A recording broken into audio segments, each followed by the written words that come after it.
So far, as I said, we have been Record. talking about. Yeah, is there a question? Oh, all good. Okay. So this is the session where we are entering into proper IoT territory. So far, it was all embedded. Embedded things can do a lot of things on board. They can do sensing, they can do actuating, they can store information. They can also have an onboard clock. If you want to say something should be switched off at 11 o'clock, etc. All that is possible. But where it becomes limiting is when your embedded stuff wants to start becoming part of a greater ecosystem, wants to talk to different technologies, wants to talk to the cloud, wants to send data to your mobile. And that's when we say embedded is not enough. Now we need to get into an IoT technology, because remember the definition, connected things. So we are talking about connected things, and whenever we say connected, the biggest principle comes in of communication. All right. Just like people in the technology also, communication is the most important bit for a team of devices to work properly. All right. So this session is about the architectural principles, and next session we will look at tools which implement those principles, and we'll actually do some communication between devices. So we'll enter into M2M as well towards the end of today. All right. So to begin with, let me welcome you to this session. We are into building block number 2, which is communication. And what we'll study is architecture and device to cloud. So you'll see this word coming up a lot. Whenever I say cloud, there's a bit of a disclaimer. It doesn't always have to be a cloud. It could be a Raspberry Pi, it could be a mobile phone. But using a cloud makes so many other things easy. So we are going to treat it as a device to cloud whenever we talk in the context of IoT. Right? So we are talking about the glue today, the communication protocols, which holds the different bits of your architecture together and make them work like a smoothly functioning team. All right. And we'll do this not through slides. I prefer to use whiteboarding where I can draw out the architecture one by one in front of your eyes. So it's much more easy to relate of to take things from a simple single box solution to a multi system solution. And we can also look at different kinds of challenges that come our way and how do we solve those challenges, right? So in that context, let me go to my whiteboard. All right, so I think I can see it. Can somebody confirm that you are able to see me using the whiteboard? Yes, sir. Yes, sir. Yes, sir. Right. So we are going to talk about communication architecture today.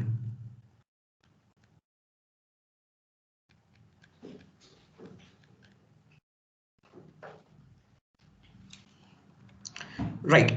So for the next 30 minutes or so, let's set aside any notions of technology. All right. Let's just think about architecture in general, or just let's just think about communication in general, right? And we'll not worry about technology. Let's think of any people to people communication, right? Or any entities. It could be technical, it could be people. All right. So this is how we visualize communication. To communicate, you need at least two entities. There's an entity A and there's an entity B. All right. And to communicate, there needs to be a bidirectional path. A should be able to talk to B and B should be able to talk to A. All right. And if both of them are able to talk and understand, we say communication is complete when the message is transmitted, received, understood, and acknowledged. Right. So then we say communication is complete. All right. Now, things don't happen with just two entities in the real world. Very often there are more entities. So when you're looking at A and B, just let's understand how many communication paths we have in the system. We have A to B and B to A. So you have two communication paths in the entire system. All right. Now this is not how most systems work. Most systems have I think the screen is not refreshed. Yeah, most systems also have not just two entities, you have more than two entities. So I'm going to draw out a system called C here, right? And you will have some new communication paths. You will have A to C communication, you will have B to C communication, right? And all of a sudden, from two, how many communication paths we have? We don't have three, we have six communication paths. A to B, B to A to C, C to A, B to C, and C to A. All right. So 6 communication paths from when we go from 2 devices to 3 devices. Now let's make things more interesting. All right. Let's say I bring in a fourth entity or a fourth device here. I will call it very imaginatively D. All right. And then let's see what happens. So D needs to speak to all the other bits of system that you have.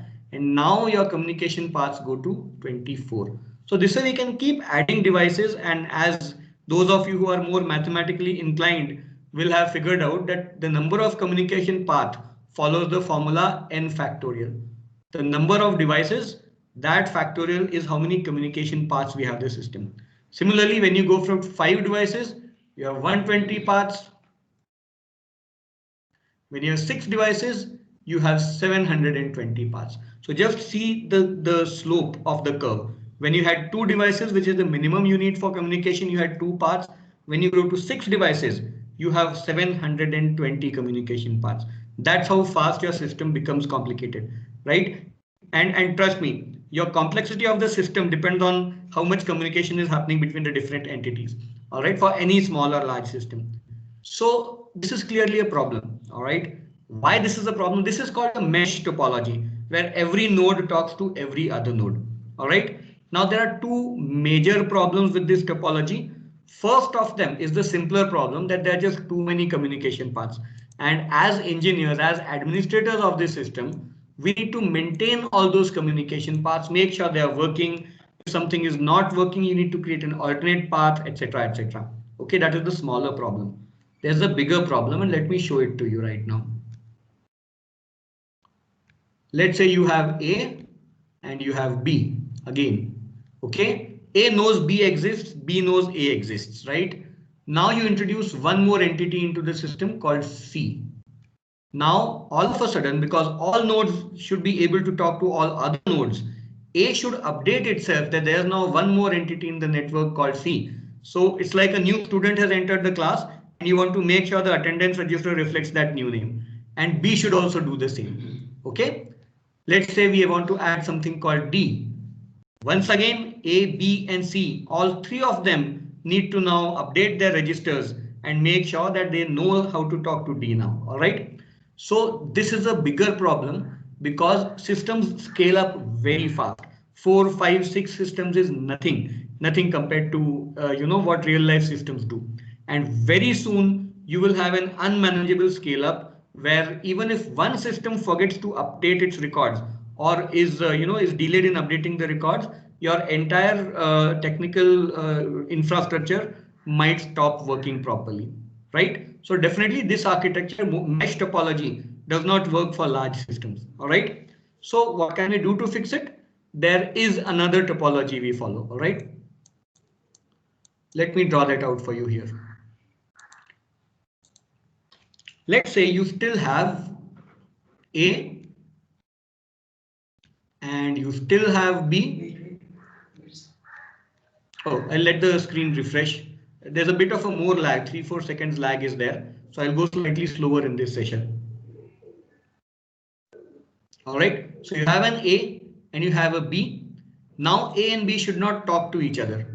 You will create one more system in the middle and A will talk to that system alone and B will talk to that system alone. A and B will not even know that the other exists. All right. Now think of it in our people terms, right? If you're trying to send a message to a neighbor, you just write it on a piece of paper, fold it up and take it to your neighbor and give it to them, right? But if you're writing a letter to your friend who lives in some other city, you don't even know exactly where he or she stays. What you do, you don't fold up and go to the other city and give the letter. You go to somebody called a postman. Correct? Every city has post offices. You will fold the letter, give it to the postman, write the address on it, and then tell the postman, please give this to my friend. I don't know where he or she lives, but you can read from the address and deliver it there. Correct? So all of a sudden, a huge load is off your shoulders that you don't need to maintain a register of every street corner, every landmark, where everybody stays in the country. Correct? Now let's see how this scales up. Again, we are trying to solve challenges. The first challenge was number of communication paths. And the second challenge was what happens when more people get added to the inventory. right? So let's add It's, a box called C here. Yeah, there's a question. nothing question, sir. Are you share your screen or what? I'm unable to see that. Visible, sir. I am sharing it. Anybody Shared. able to see my screen? Yes, yes, Yes, sir. Yes, sir. Visible, sir. All right. So you might want to, yeah. So you might want to disconnect and connect back if the transmission is being a problem. For those who cannot see my screen, it's a little slow, but that's why I'm going a Yeah. little slower in this session. Yeah, I'm seeing your face, but screen I'm not able to see. Are you on a mobile? No, I'm using laptop. Yeah, now it Oh. came. Right. Thank you. Thank you. All right, perfect. Thank you, So sir. let's Now say it you came. add an entity called C into the mix. Now C does not talk to A and B as well. C now talks directly to the postman, and the postman talks to C. All right. Now see what happens to scale up. How many paths now? Now you don't have n factorial paths. You are going to have 2 into n paths, right? So when you add a system called D gets added, D starts talking to the postman, and now 4 systems, you have just 8 paths, 2 between each of these entities, right? So all of a sudden, when you said that with 6 systems you have 720 paths, now with 6 systems you only have 12 paths. This is much easier to manage. If your links go down, it's much easier to repair them. It's much easier to create alternate paths of communication, etc., etc., etc. So this is one problem solved. And the second problem is much more important to solve. When all these systems get added, A doesn't know B exists. B doesn't know C or D exists. All of them just know that the postman exists. Okay, so each of them, let's say D comes into place, D gets registered, they register it with the postman. Okay, and postman updates the register. Okay, this is Mr. D, this is the address, this is the protocol they work on, this is the technology they work on, etc. etc. This is the authentication they require, etc. etc. etc. So all that complexity, every time a new system was to be added, all of these other systems get affected, and each of the systems over time becomes very complex, right? And as we say, complexity is the first step to system breakdown. So it's always in our interest to keep the complexity low. Okay.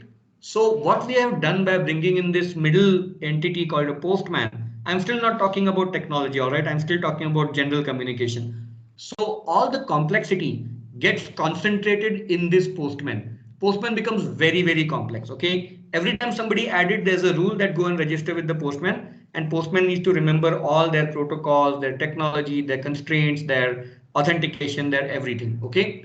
But as a benefit, A, B, C, and D, all of them don't need to worry what happens in the rest of the world. As long as there is no change to the postman, all of these entities can remain simple. And that's a great trade-off. Okay. Obviously, there's a big disadvantage also that now you have a single point of failure. What happens if the post office gets shut down or hit by a meteor strike? Correct? So that is why it used to be a big problem before, but now because almost all systems are being hosted on the cloud doesn't just maintain one copy of a system. It will maintain the same software on 8 servers, on 16 servers, on 64 servers in different geographies in the world. So that problem of having all your eggs in one basket and that basket falling down has ceased to exist because we get automatically redundancy and disaster recovery when we start hosting these solutions on a cloud platform.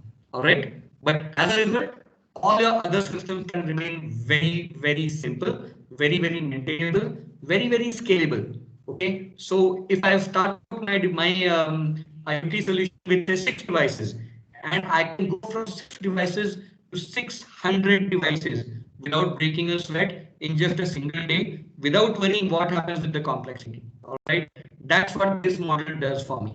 Okay, and this is architecturally, this is called a hub and spoke model. It looks like a wheel. There's a hub, the postman in the middle, right?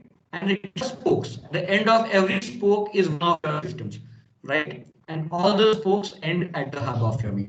It's called a hub and spoke. I'll write it down. Hub and spoke model. I'll for the screen to refresh. I think it's lagging behind a little bit. So that's what this model does for us. It reduces complexity, it reduces number of communication paths, and it allows the other systems to remain very simple. Audio is breaking, sir. Your audio is breaking, sir. Oh, anybody else facing the same problem? Yes, yes. My audio. Abhijit, your audio is breaking. Okay. Let me check what I can do about it. Maybe, sir, you can switch off your video. You can switch off your video. Yes. Sure. I think that will work. So because of bandwidth problem, please kindly switch off your video so that it will be accompanied. Yeah, it's also showing some network problems at my end. Am I audible now? Hello? Am I audible? Yes. Is it better than before? Yeah. It is audible. Only thing is that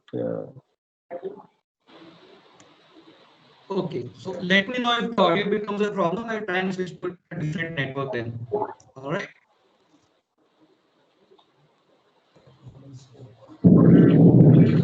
Not refreshing yet. till now I have shared this So can somebody list for molecule confirm bus group. what do you see?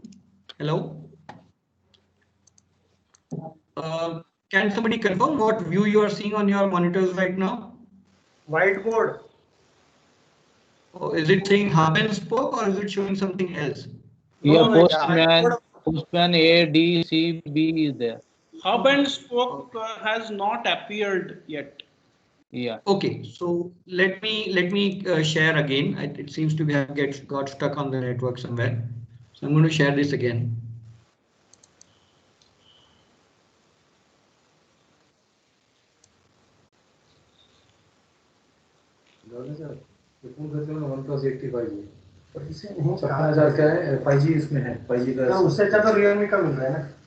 All right, I have shared my view again. Let me see if it refreshes now. Do let me know once the view refreshes for you. Video बना देंगे उससे time अपने आप video बना ले इनका बोलते तो भी चलते रहता अपना वीडियो बनाएंगे Not yet, sir.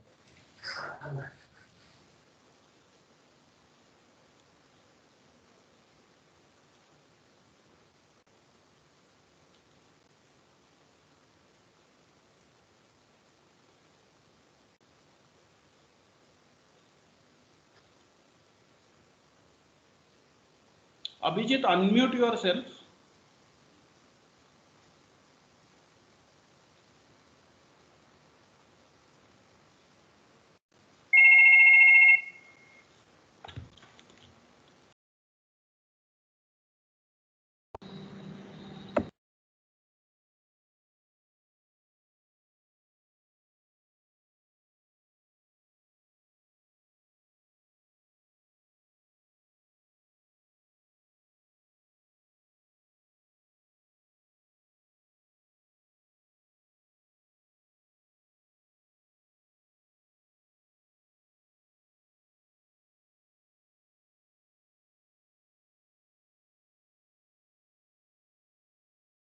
Hello, am I audible now? Yes, Abhijit, you are audible.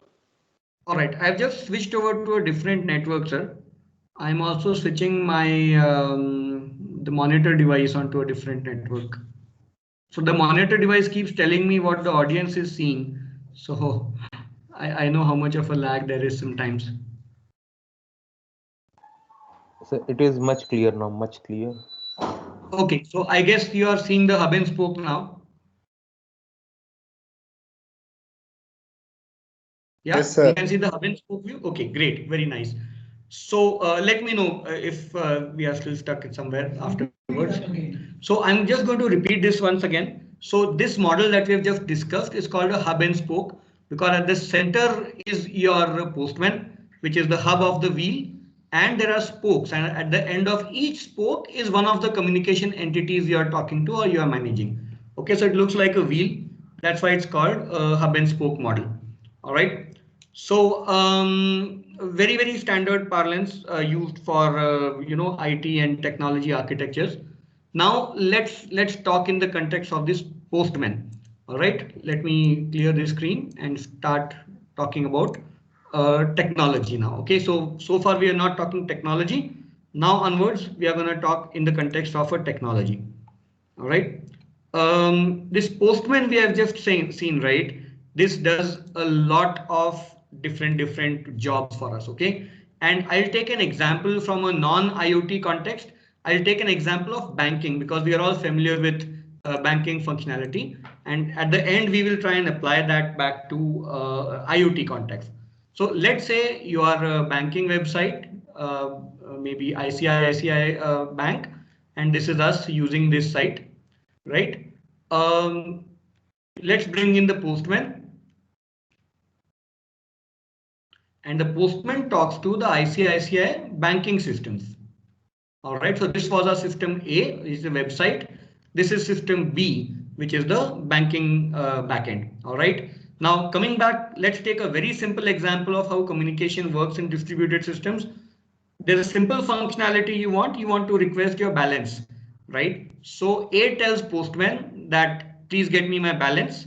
Postman tells your system B, such and such customer is requesting a balance. System B returns it after proper authorization and postman gives that data back to A, right? Now this is the most simple communication path we can think of, right?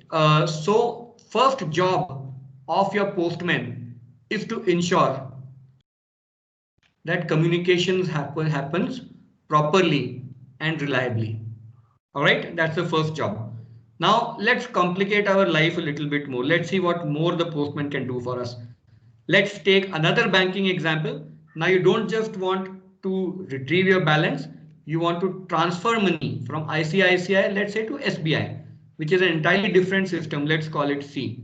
All right, it might be using different technologies than ICICI, different protocols, but as long as we have this postman in the middle, the postman will make sure everybody understands each other. All right, so now A says transfer money from ICICI to SBI. Now let's see what all the postman does. Postman tells ICICI it is there. ICICI, tells postman whether there is balance or not and wants to check whether such and such a person has an account in SBI. Postman asks SBI. SBI says, okay, I have this person as a customer. Then postman says, okay, boss, you can transfer the money. ICICI transfer the money.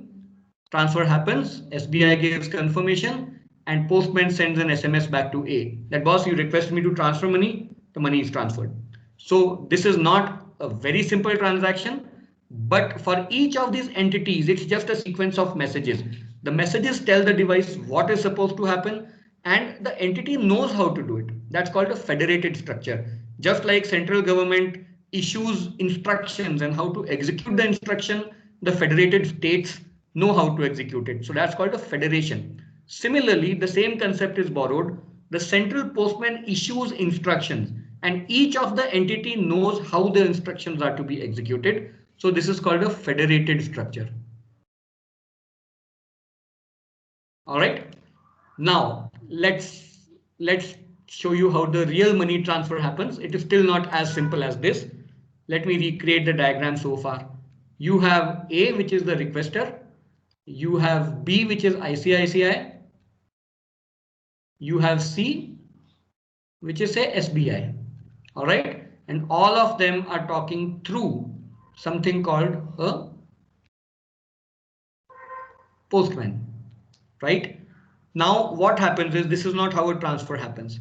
A tells postman that I want money transferred. It goes to B. Now A postman has to check, are you transferring domestically or are you transferring to something else? Let's say this is D and let's say this is HSBC Bank in the UK, right? Now things get very interesting because the postman has to do much harder job now. Okay, because the moment we say that I'm transferring money out of India, a lot of more systems come into play. Okay, first of all, postman has to talk to a system called Forex. What is the rupee to pound conversion rate? All right, then it has to check something called AML, anti-money laundering systems. How do you do it? There are some very established patterns that if very small 2000 rupee transactions are taking place throughout the day, then it's a clear indication that money laundering is happening. And there are many such other rules that the AML systems follow.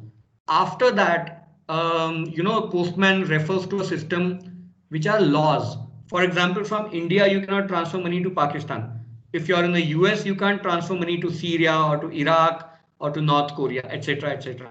So Postman has to know all these things, that all these rules exist.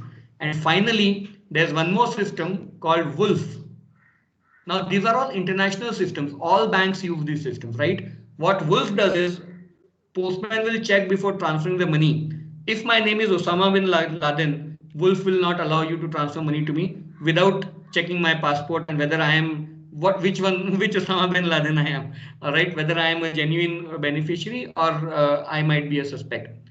So just see how many systems we have added. 1, 2, 3, 4, 5, 6, 7, 8 systems, and it's just one use case we have spoken about. So if anybody was wondering that, how will we have 5 or 6 or 7 things, it's very easy. It's very natural that systems grow so big very, very fast. And this growth keeps happening. Okay, this year maybe 3 or 4 more systems will be added that I'm not aware of since I'm not part of the banking network anymore. All right. So it's very easy for systems to scale up. And that's why we need some sort of arrangement. We need that Postman in there to take care of all this complexity, right? So the first job we said what the Postman does, I'll write it out again. The first job was make sure that communication happens, all right?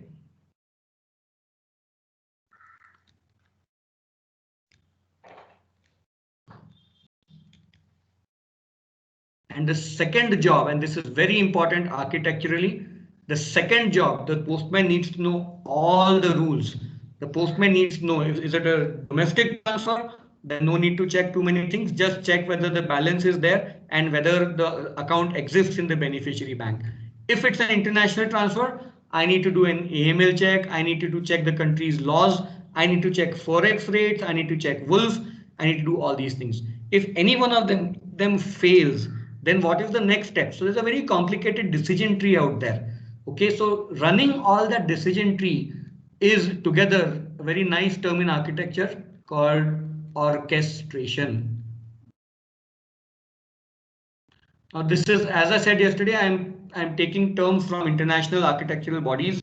So this term has been defined by the TOGAF Institute for architecture. Okay, orchestration, when you club all the business rules, all the error conditions, all the checks and balances, all the what happens if this, what happens if this, if that, the entire choreography of different systems acting in concert is together has a word called orchestration. Very, very standard architectural term. Okay, so the first job of the Postman is communication. The second job is orchestration. All right, do remember these terms. These are very important technical terms, right? So the Postman needs to do all this stuff. There are some more jobs that the Postman needs to do. Now let's start talking more specific about technology. So far we have been assuming that everybody understands everybody else. All right, I write a letter in English and the recipient understands English, so nothing will break. Correct? So this is not always the case. The third job of the Postman at times is translation. This happens when the sender and the receiver understand two very different languages, two very different protocols, two very different formats. Remember friends, yesterday we said that no system exists in isolation. Every system might have a different protocol, might have a different language, might be running on different hardware, etc. Might be running on a different authentication pattern. What ties all this together? What is the glue? What is the Fevicol? Is the Postman, is the protocol. All right. So many times a sender, we will talk about formats a little bit more when we do the demos, but there's a very popular protocol called XML in the industry. All right. Extensible markup language. That goes out to Postman. Now the Postman is going to talk to a COBOL system. COBOL does not have the capability to parse XMLs. What COBOL understands are fixed length messages. First 10 names, my name, then there'll be a separator. Next 20 characters, my account number, then a separator. Next 40 characters, what is the operation you are doing, and all of it ends with a tilde. Something like this. So this is the language COBOL understands. So it is the postman's job to convert your XML into a fixed length and then deliver the message to the COBOL, and similarly on the return route. And today real life postmen don't do this, but I think we have enough historical precedents when people in certain parts could not read and write. The postman had a job to open the letter and read the letter out to them, right? And then the people would dictate a response to the postman, and postman would write and post it on behalf of the people, right? So there is historical precedence even for the real life postman to do this. Okay, so this job is called translation, right? And the fourth job is security. All right, let me write it out here. Since the postman is now the centerpiece, this is the brain of the operation.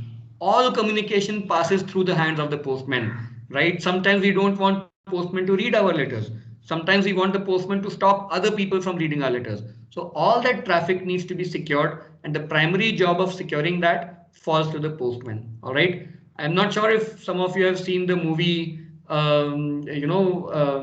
Valkyrie. It's about a group of German officers are rebelling against Hitler, and they stop all communication from Hitler reaching other people through the radio office, and then Hitler's troops try and capture back the radio office. So the entire success of that operation came down to that radio office in that movie, and that is precisely the importance of communication. Whoever controls communication controls the success of the entire operation.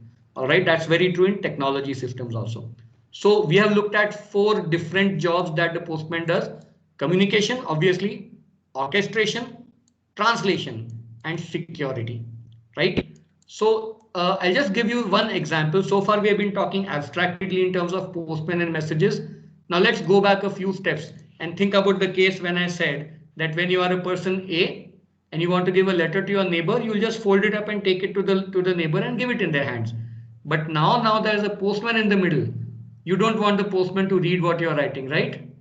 So what you do is, what do you do normally? We don't directly give the letter. We put the letter in an envelope and send the envelope to the postman, right? This is exactly what happens in technology systems also. The main message is called a payload, all right? And that gets embedded in a bigger envelope, and that thing technically also is called an envelope. This outer body of the message is technically, architecturally called an envelope, and the thing that we put inside the envelope, the thing of real value, is called a payload. This is also true of satellite systems. The satellite is the payload and the rocket is the delivery vehicle. So what you are paying for is the payload, and everything else is a logistic arrangement that's called an envelope, right? Now think back again. What do you write on an envelope? If you have an envelope, you're going to write, this is to such and such, you will have an address. This is from such and such, you will have an address. You'll put some stamps here that I have paid. I am authorized to send this letter. All of this holds true for technical envelopes also. All right, technically, this is the address, the IP address, the port of whatever device or system you are sending the message to. This is where the response should come from. Sometimes you also have protocol. So you might have sender protocol XML, receiver protocol fixed length. So postman knows that maybe a translation is required. The stamps are authentication. These are passwords, usernames, SSL certificates that this message is secure. Somebody has paid for it. Okay. And that is exactly what the postman gets. The same envelope postman sends to a system B. B writes their response. They can formulate an envelope, send it to postman. Postman transfers that envelope to A. A picks out the letter, the payload inside the envelope, reads it. Okay. This is exactly how technology messages works. So this entire thing is called a message. Message consists of an envelope, which is metadata, data about the message. And inside that is a secure thing called a message itself. All right. And just one more thing is left in this arrangement that I'll just cover now. That let's cover security. Okay. Just one of the ways your postman secures your letters. Okay. Let's say this is A A sends an envelope to the postman. Okay. Now again, I'm going to take, see, a lot of the stuff we do comes from historical knowledge. All right. In history, when one kingdom used to send messages to another kingdom, they would tear it into 10 pieces, send 10 messengers over different routes, so that even one or two letters get captured, the entire message will never be captured by the enemy. Something very similar happens when you want to SSL secure your message. The postman cuts up your message into thousands of small pieces, puts numbers onto all of them, all right, and transfers those 1,000 pieces over 1,000 different network routes back to B. Okay, and what happens is B receives all of them in different orders. It puts them together, okay, and finally forms one entire envelope out of it and extracts the letter and reads it, right? So this is again borrowed from historical experience. This is how your SSL encryption works really. All right. So this is how Postman makes sure communication happens, translation happens, orchestration happens, and security happens, and many more things. But these are the four biggest reasons that we have something called a Postman in the middle. Okay. This is true of any distributed system which works on more than 1-2 pieces of hardware. So our recommendation is, even if let me first now transcribe this into a technology parlance. So in technology parlance, we say that A and B are your communicating entities, right? Entity A, entity B, and now let's give this postman a technical name. Postman is technically called EAI. More often than not, this is residing on a cloud somewhere. This stands for Enterprise. I'll wait for the view to refresh. All right. Finally, you have introduced the postman, Yes. a powerful man.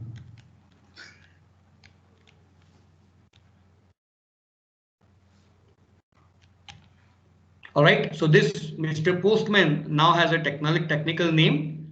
It's called Enterprise Application Integration. And each of those words has a meaning. Enterprise in technical terms means every piece of technology that your company, your organization, or your project has.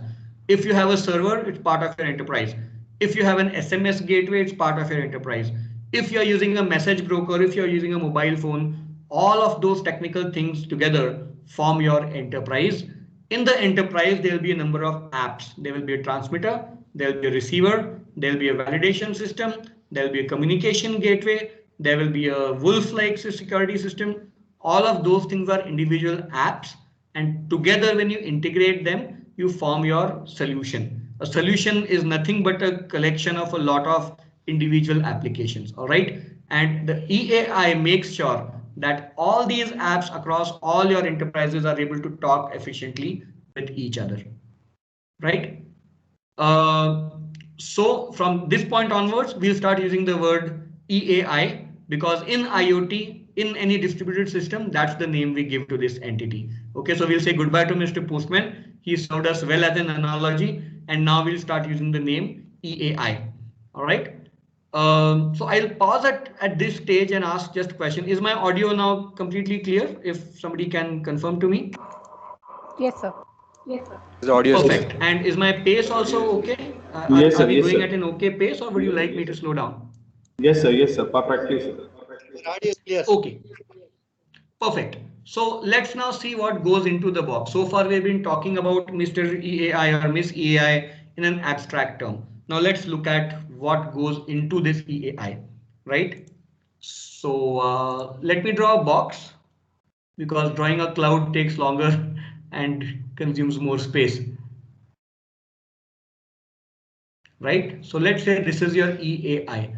Now let's go back and think what all an EAI needs. EAI manages communication, EAI manages translation, EAI manages security and orchestration. All right. So there are two parts to your EAI essentially. The first part is all about communications. All right. And the second part is all about thinking, about processing, about rules. All right. So communication makes sure that all the systems can talk to each other. It's the telephone of your entire system. It's like a huge telephone exchange where everybody can be connected to everybody else, but the telephone doesn't have a brain. What are the messages? Who forms the messages? Who does the validation? Who decides what should happen next? That's where the rules come in. All right. So rules are basically nothing but orchestration. And in simple language, we call it a rules engine. All right. So this is the brain of your EI. So your EI at least needs two parts to function. It requires a telephone and it requires a brain. Everything that has to do with telephone is clubbed under communications. Everything to do with rules engine is communicated, is clubbed under orchestration, right? And now let's get very specific to IoT. I'm going to draw these boxes once again.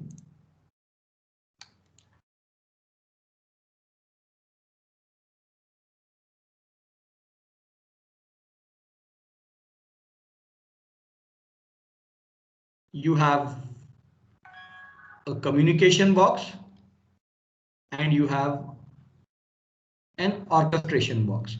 Now, different systems use different mechanisms to manage these things. Let's talk about IoT systems now. In IoT systems, the communication more often than not is a protocol and which is done using something called MQTT protocol. This is very specific to IoT. We are no longer talking generic communication. We are no longer talking generic distributed systems. We are now very specifically defining the EAI elements for IoT. Okay, so MQTT does the communication bit. Orchestration has many tools. You could use programmatic ways. You could use no code, low code ways. What we will be using as part of this FDP is a very popular tool called Node-RED. So yesterday when I said that you can create systems in a week, when I said that our record so far has been creating a solution in under 6 hours, it's because we have used Node-RED to define the orchestration elements for us and MQTT for communication. All right. So this full form of MQTT. Yes, MQTT stands for Message Queue Telemetry Transport. We will look at a lot more details into how MQTT works in the post-lunch session, and that's where I will introduce a lot of industry tools and we will actually show you how to do device to cloud communication using MQTT. All right. For now, I will suffice it to say that this is the protocol, the most dominant protocol of IoT systems worldwide today. There are others. There is COAP, there is XML, there's a lot of stuff. MQTT is used, like 70-75% of projects use MQTT protocol. All right. So communication, orchestration, communication being done through MQTT, orchestration done through Node-RED, and all the other elements we'll start filling in one by one. Okay. So this is in principle architecture. And any questions? I think this is one session where I'd like to request before we move further. So in this session, what we're going to cover next is where this is hosted. Okay, how all this works on a server before we go on to how it actually works. But before I move on to the server side things, I would like to take a pause and request any questions on the principle of the thing or the architectural elements, and only then we will move on to the server side things. So please shoot questions at me if you have about any of this we have discussed in this session.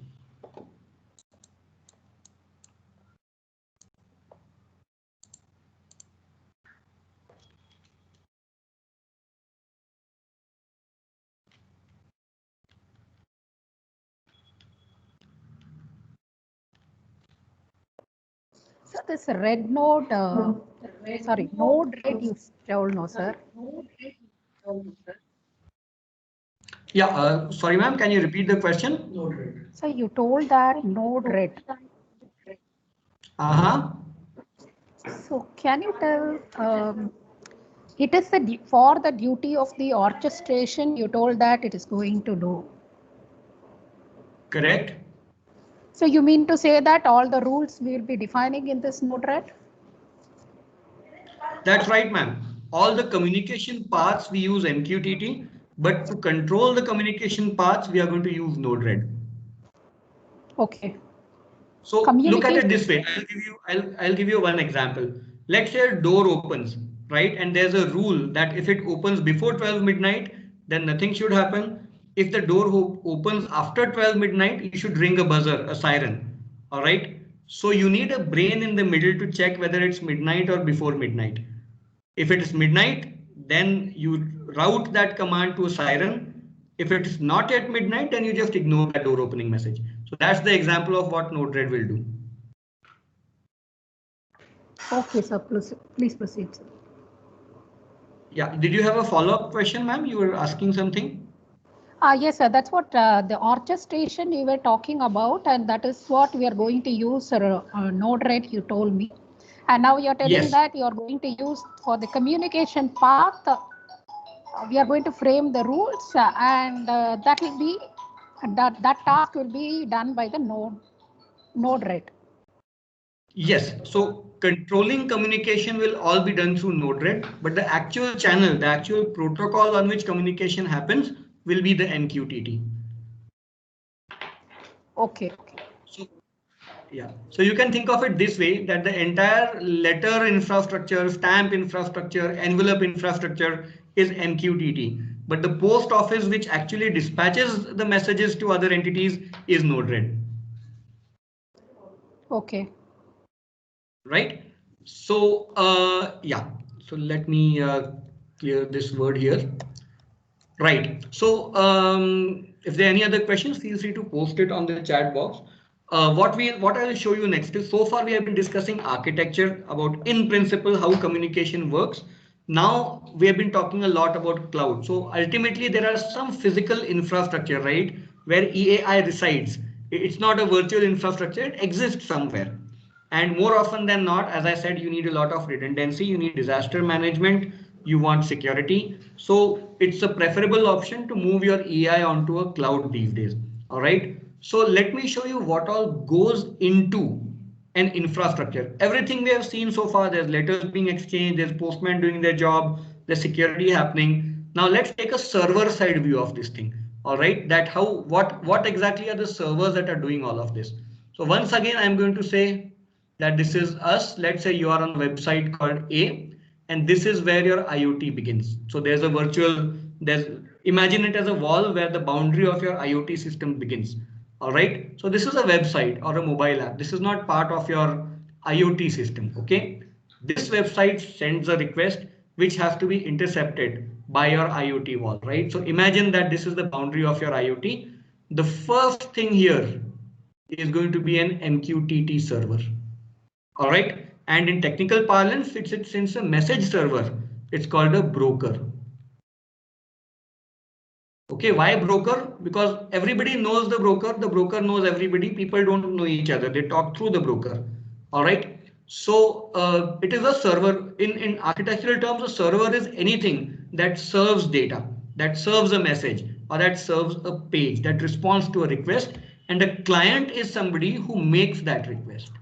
All right. So a website or a device or a mobile app is a client, and it makes a request to an MQTT server, and a message server architecturally is called a broker. So technically there is no difference between a broker and a server. You can take it that way. Okay. So this is standing at the door of your IoT infrastructure. This is where your EAI begins. This is your border of your EAI. All right. MQTT receives the message. Now, if you did not require a brain, all right, all you require is a telephone. A sends message to MQTT, and let's say MQTT just has to pass it on to somebody else. Okay, A wants to click a button and a bulb should go on somewhere. So A says on, and MQTT can just send it to a bulb called B and transfer that same message on. Just communication. There is no orchestration, nothing else happening. Okay, then a telephone is enough. No brain is required. However, most applications don't work that way. For most applications, B is a bulb.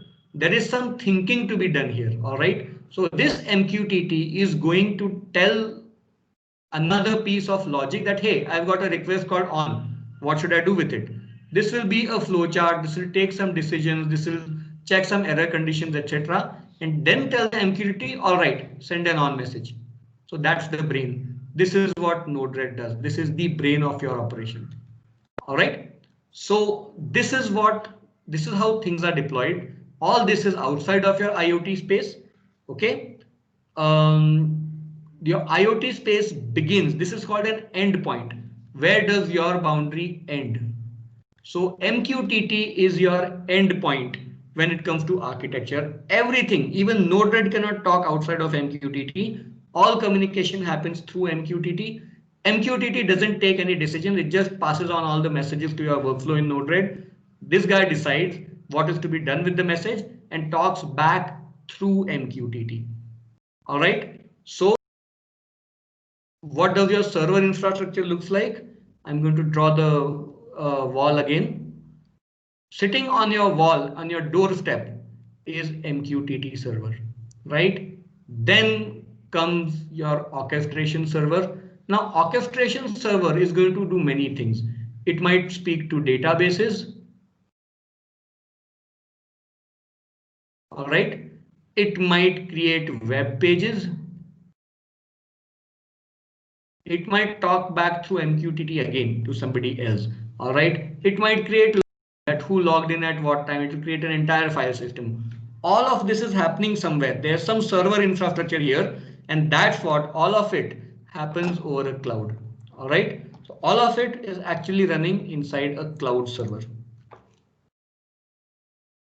Let me draw the cloud here if I can.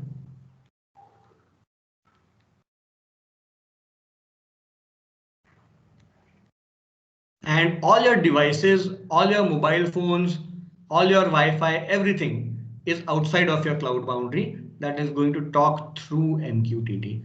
Everything inside that cloud we call as an infrastructure.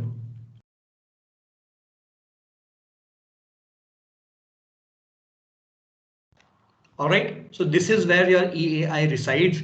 This is the home of your EAI. Okay. Now I'm going to go back to my slides because I think we are done with the whiteboarding part. Now let me show you what all goes into that system. Okay.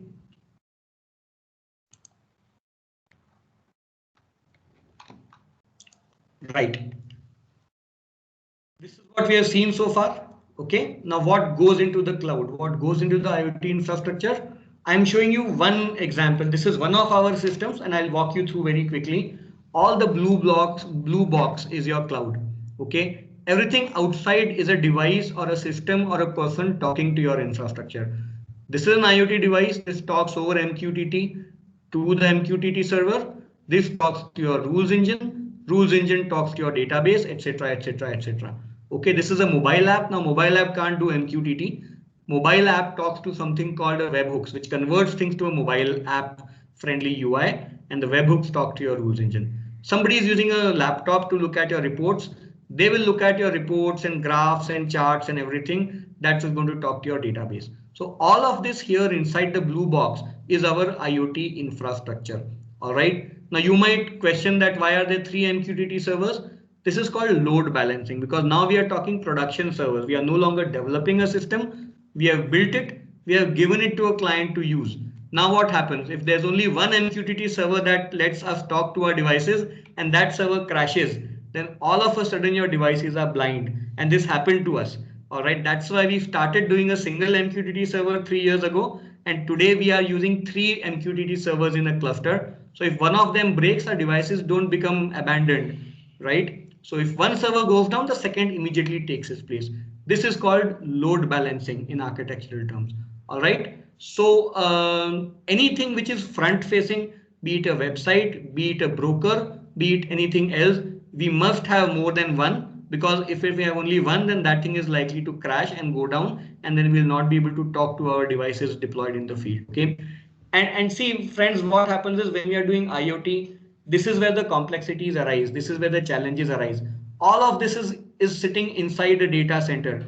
All of it has a support team. All of it is sitting under massively secured networks. But the vulnerable points are the devices that are away from the cloud boundary. Okay, these are the things sitting maybe hundreds of kilometers away.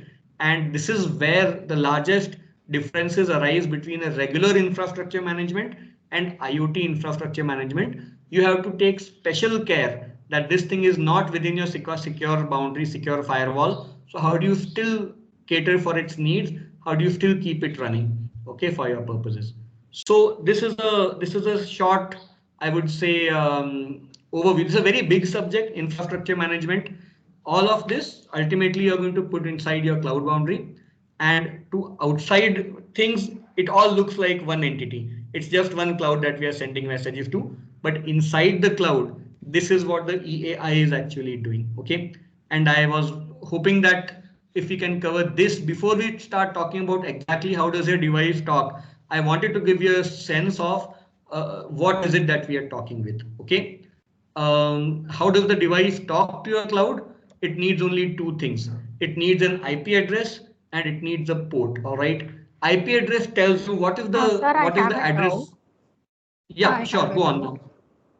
In the previous, this slide, okay, some of them was not very clear for us. There is no clarity for us. What is what? Sure. Let me let me lead you. Let's walk through this message. All right, and then Yes. it will become clear. So let's say this is an IoT device. Let's say it's a simple device that's temperature. All right, it's a few kilometers away. Now this is a communication path where this device is sending you data. It's sending you how many degrees Celsius it is. All right.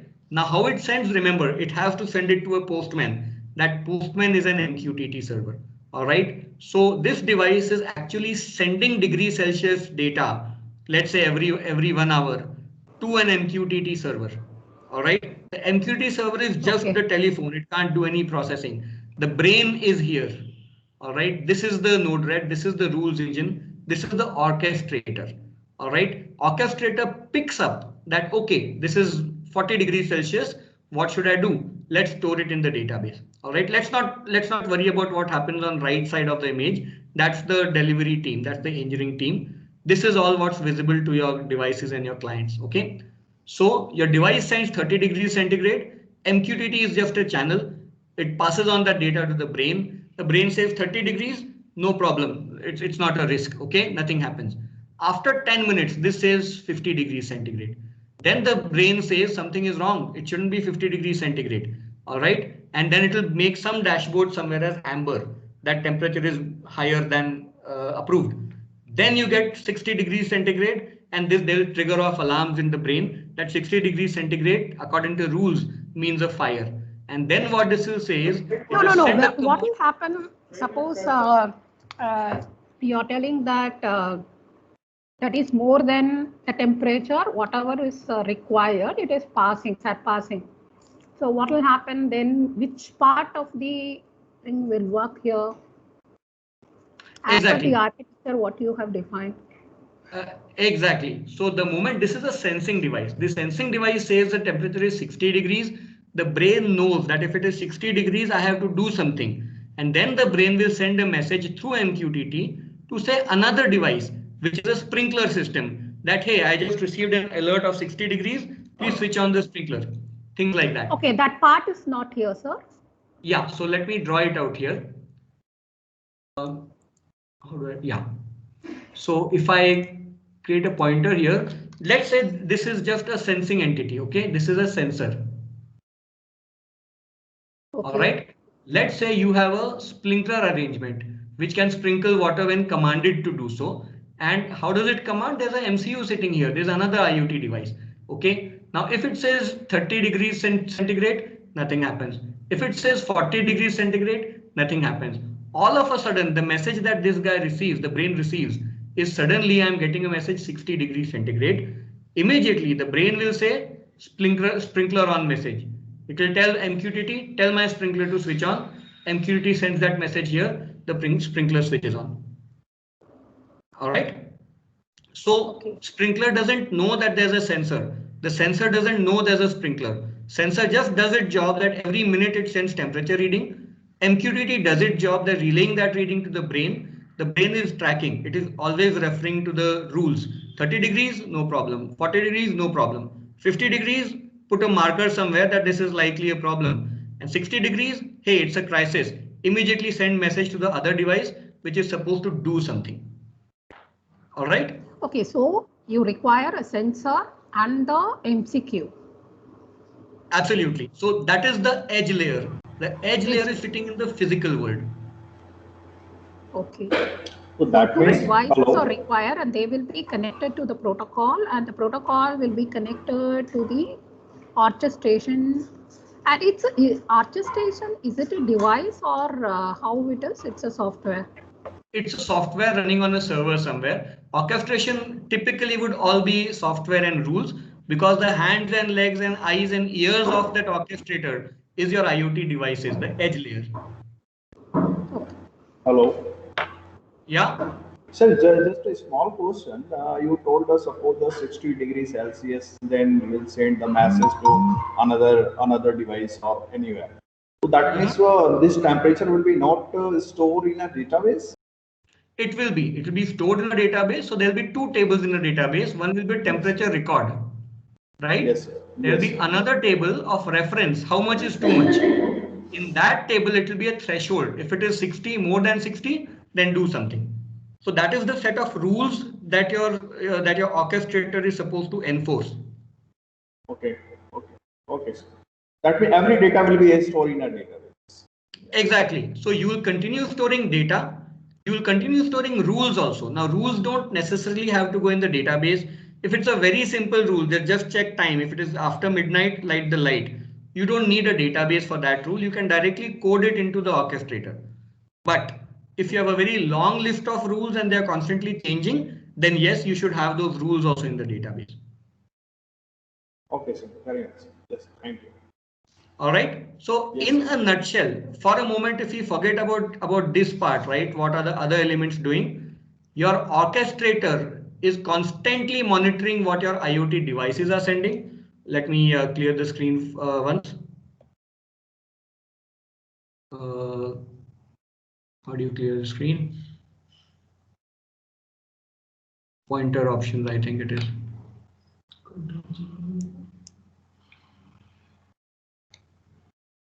There's something here which says clear screen. Control Z, try it, sir.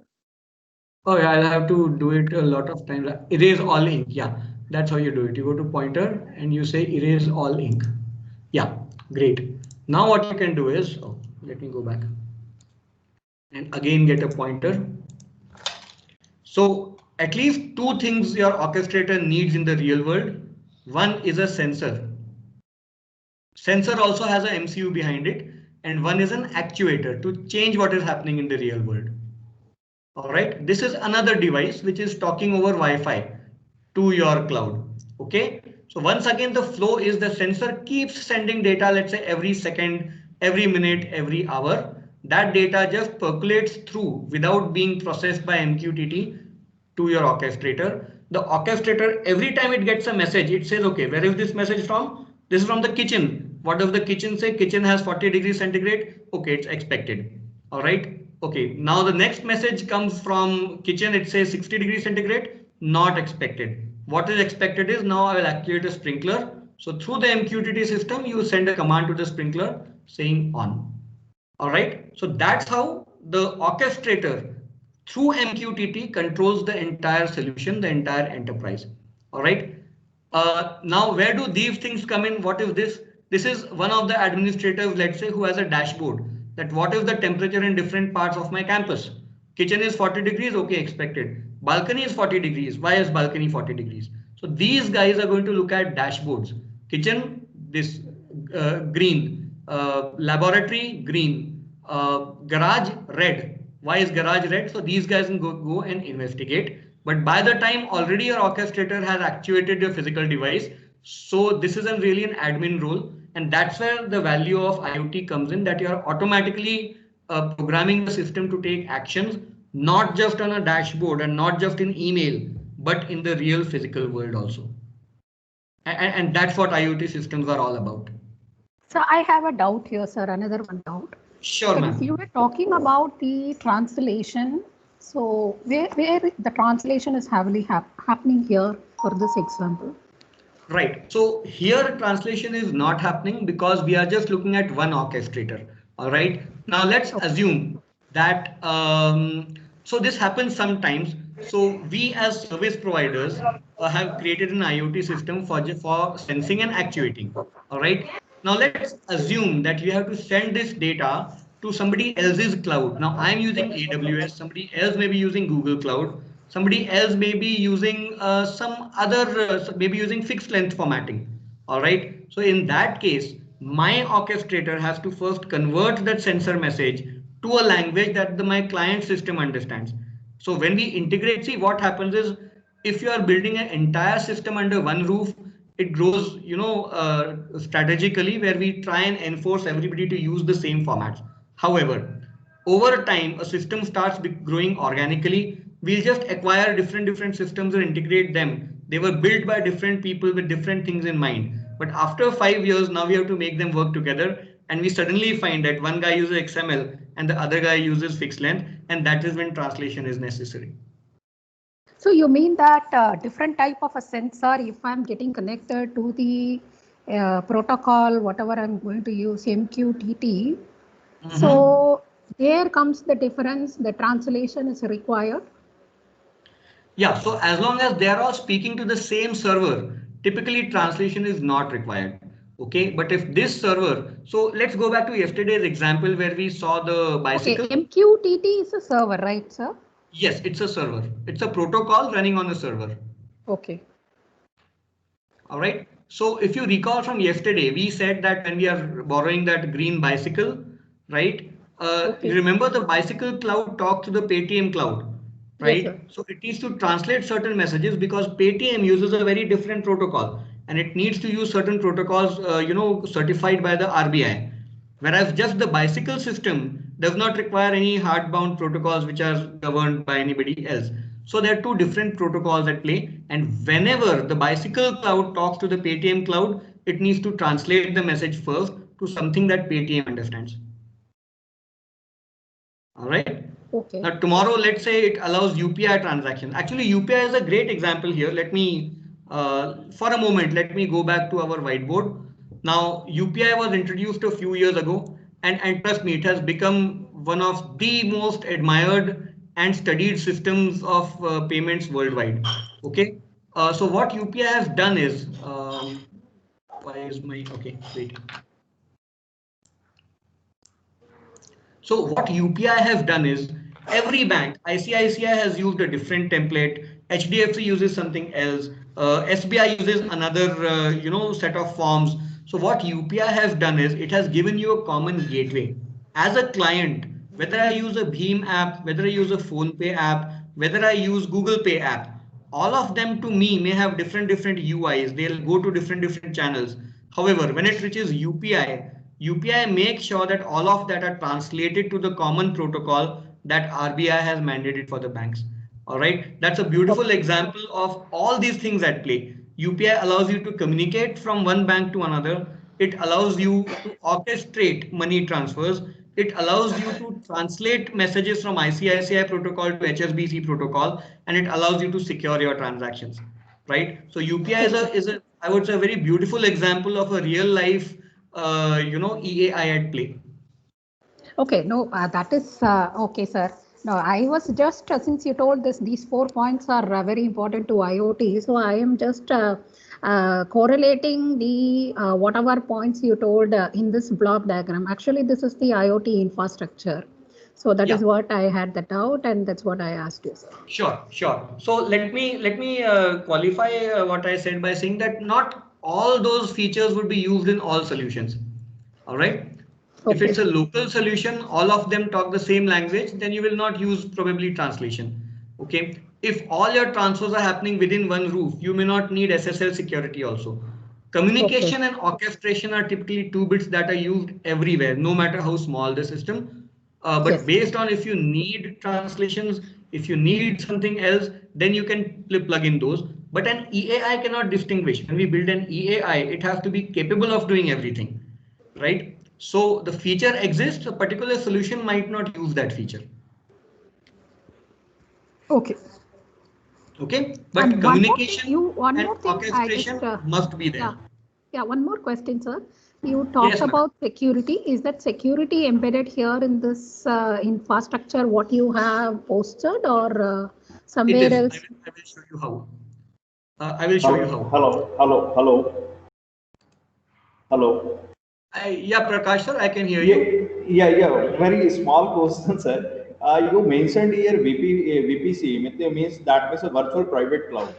So Yes. that means these infrastructure will be deployed or will be work in private cloud. Typically, yes. Preferred is yes, it should run on a private cloud, but you can run it on a public cloud as well.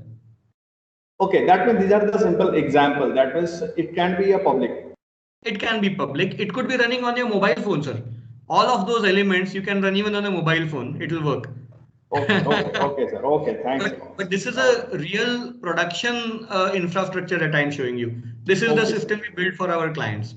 Yes. Now, yes, sir, coming yes. back to question that ma'am has asked a minute ago, that how do we secure this? I will give you two examples where it is secured, ma'am. Okay. This is slightly going outside of scope, but I think it's a great question and we should take a look at it. All right. Okay, sir. So there are two places where security is built. First and foremost, at the MQTT layer, there is a basic, two-factor authentication happening. Okay. So not all devices. Suppose I have built an infrastructure and you have built a device that wants to hack into my system. Correct. So that device will not be able to talk to our MQTT itself. All right. Okay. Because MQTT will throw a challenge for every single data that comes from the device to MQTT. MQTT is going to challenge the device that first tells me the password. All right. Okay. So that's one place where security exists. Second place is webhooks. What webhook does is this is one of our clients accessing the cloud over their mobile phone. And the last thing we want to do is tell my client what is the IP address of my rules engine. This is private. This is secure information. All right. So what we do is we build a proxy here. The client accesses a harmless server called a proxy.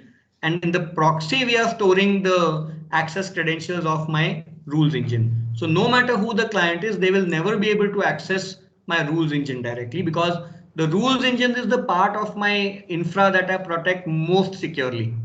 Okay, if people can get into my rules engine, then they can cause havoc with the entire solution. All right. And the third place where security is built, it's a little different look at things, but look at the right side of the screen. Now, this is my team. This is the team which is building this stuff. Now, this team must have access to the servers, must be able to change the code and everything. So the EAI has something called a bastion host. Bastion means fort. This is a very standard architectural parlance. A bastion host, I will give it only 3 IP addresses that only allow these 3 IP addresses access to my servers. So this simple example has 3 places where we are putting security, one in MQTT, one in proxy, and one in the bastion host. But all this we don't have to worry about when we are building IoT. But when we are giving somebody else the system that we have built, then we need to think about security. Hopefully that answers the question, ma'am. Yes, sir. Yes, sir. Right. Thank you, sir. Sure. So I think this is why we brought infrastructures, because this is typically a very big blind spot in all the sessions. We thought at least as an exposure, all of us must know what all goes into the infrastructure and what does the server look like. So this is what all of it goes into the server, right? Which is ultimately none of it will be visible once the device is in production. But all of this needs to be present when we are thinking IoT. We must at least have a notion of what is an MQTT, what is a security, what is rules engine, etc., etc., etc. So hopefully this has been a little heavy on the technology, but I'm hoping this session was useful and engaging for everyone. We will not need to refer to infrastructure again. In the next session, we will forget all this and we'll just focus on how we make a device talk to the cloud and not worry about all the other intricacies now that we have been able to cover it. Port and all that port number. Yeah, we got it. Right, we covered this. Yeah. So I think we covered it part way. Yeah. So our device, when we are saying that our device needs to talk to the server, it requires 2 things. It requires an IP address where, let's say we want to talk to the MQTT, right? So we need 2 things to talk to MQTT. We need the IP address where the server is running, and we need the port. All right. Both of these 2 things are important. The IP address is the physical address of your device, of your server running. Okay, 1.2.3.4. But on that server, this happens to be the actual IP address of my test server. on this server, I might be running a number of different things. I might be running all my EAI here. So maybe the MQTT is running on this port, maybe the orchestration is running on this port, and maybe the visualization, the graphs are running on this port. So what happens is, think of this, that how does a server know whether a request is for this server or somebody else? A server is a software, a server is not hardware. On the same hardware, I've got 3 servers running. All right. So how does a server know? It needs IP address, which will take it to the server, and the port, which will tell it exactly this software is being called. Think of it as a hostel room, right? You want to write a letter to a student staying in a hostel. You will say this letter should go to Abhijit Devgikaran Hostel A, but that's not enough. You have to say Abhijit stays in room 202. Okay. So hostel A is the IP address, physical address, and room 202 is exactly what port am I listening to for the message. Okay. So in all the practicals we'll do next, our code, where whatever we tell the embedded device, we have to tell it what IP address to talk on and what port to talk on, and then the communication will happen. All right.